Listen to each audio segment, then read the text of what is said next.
First of all, thank you for having me tonight. And I'd like to start off with some questions. So, I'd like you to raise your hand if you ever made a choice based on someone else's opinion. For example, because of fear of rejection. Raise your hand, please. Okay, I see a lot of hands.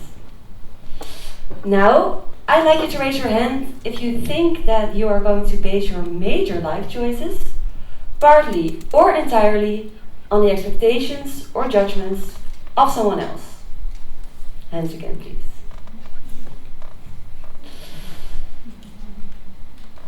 I am no medical doctor, and I am no life happiness expert. But after almost 3 decades of trying to navigate through life, tonight I'm teaching you something about the importance of staying true to yourself. From a young age, I was quite fat. I've been incredibly interested in human psychology and human behavior. And therefore, at the age of 19, I decided to start studying psychology here, in the next building, at the University of Amsterdam. And after successfully completing my bachelor's degree, it was time for me to choose a master's. Logically, given my lifelong interest in human psychology, I would have chosen a psychology master's. However, I chose a master's in business administration. And I did that I had never thought of before. Why? Because I thought it would look great on my CV. As we live in a performance society, we live in a social system where we focus on performance and achieving success. And we measure this success by goals such as income, academic achievement, or career advancement. And under the pressure of the performance society, as well as the people I surrounded myself with, as I was part of a student society with many eager students who all valued high grades and a good job, I did not stay true to myself. Instead, I conformed to what I thought that others, or a potential future employer, would think of as valuable or successful. And for this reason, I spent a year of my life heavily immersing myself into something where my true passion does not lie. And although I am proud to have obtained this highly regarded master's degree, I did not stay true to myself. Therefore, tonight, I'm teaching you, as a young adult, how you can stay true to yourself during your upcoming transition to adulthood, while you live and you learn in a performance society. And as we talk about staying true to ourselves, I think it's interesting to look at a relevant psychological theory. And a relevant psychological concept was proposed by psychologist Abraham Maslow, who came up with the concept of self-actualization. And Maslow argued that us humans have a natural desire for self-actualization, which means that we all feel a deep need to reach our full potential and to develop our own unique talents. And based on this theory, we can actually state that self-actualization might become easier when we stay true to ourselves.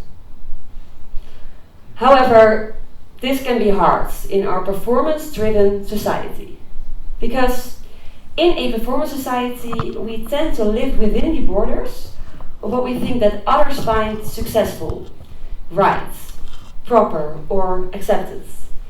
And by living within the borders of other people's expectations, you run the risk of losing your own identity and your own truth. Only when you dare to listen to your own interests and your own ambitions, you are able to stay true to yourself and thereby live an authentic, happy, and fulfilling life. This way, you won't lose sight of your own truth. But how to stay true to yourself during your upcoming transition to adulthood? Well, there are a couple of steps that you can take. and I've listed them for you. Step 1. Develop self-awareness. Maslow states that people that are aware of their drives and their goals stay true to themselves more easily. And I recommend you, in order to find out what your drives and your goals are, to regularly try out different activities or hobbies or challenges. And if you then find out something that truly excites you, write it down and try to figure out for yourself why you like it so much. And another thing that you can do is ask yourself, what did I really enjoy doing when I was a little child?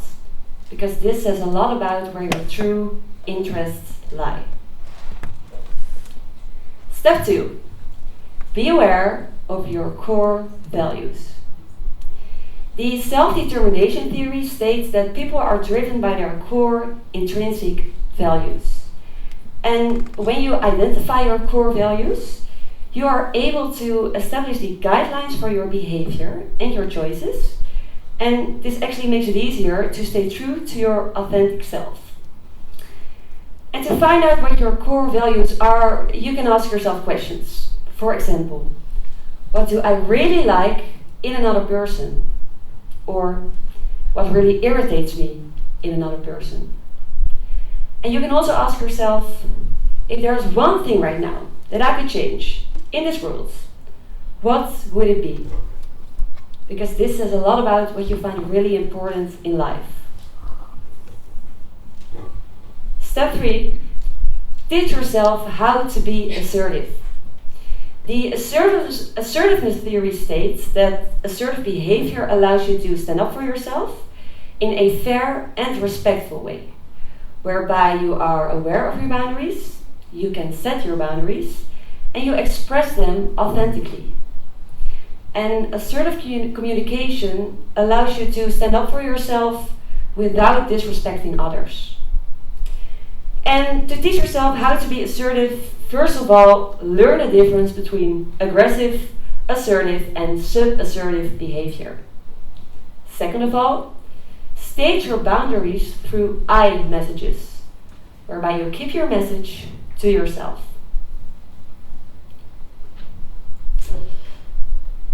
As we live in a performance society, in a world that screams for conformity, you, as a young adult, owe it to yourself to stay true to yourself and to embrace your own uniqueness.